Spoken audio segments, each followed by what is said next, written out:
С тех пор прошло более 1 века. Выросло много поколений, но память о великом шейхе Бамадгире Хаджи Митаеве не только не стерлась, она жива и сейчас, как будто все происходило вчера и сегодня. Собственно, так оно и есть.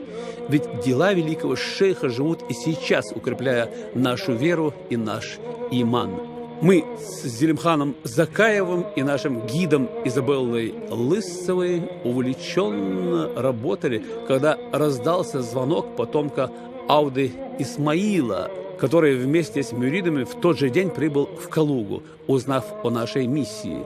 Они долго с интересом рассматривали дома, в которых жил шейх и его семья, и было нетрудно догадаться, что испытывает потомок, перед которым открылась яркая страница из славной истории его великого предка.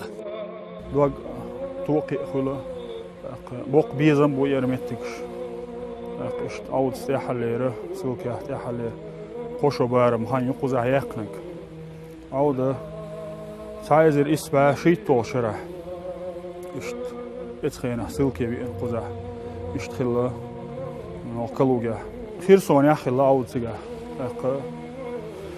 سجاح دي شو جير كان يأكل عود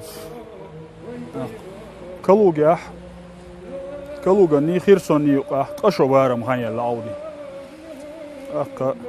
قزات يا حلير قشوا خان يأكل عود عود قزا عش لقو مورج نهلتش عود قي عودي س قزا ما يدي يصنر أولياش دال ديك ديناخ ديال جيرجر ناخ قزا عينه.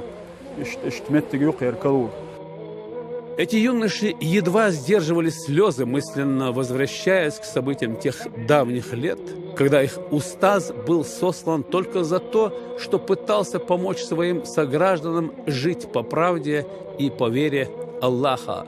Даже здесь, живя в незнакомой и инородной среде, шейх постоянно молился и взывал ко Всевышнему о ниспослании милости и милосердия на землю вайнахов.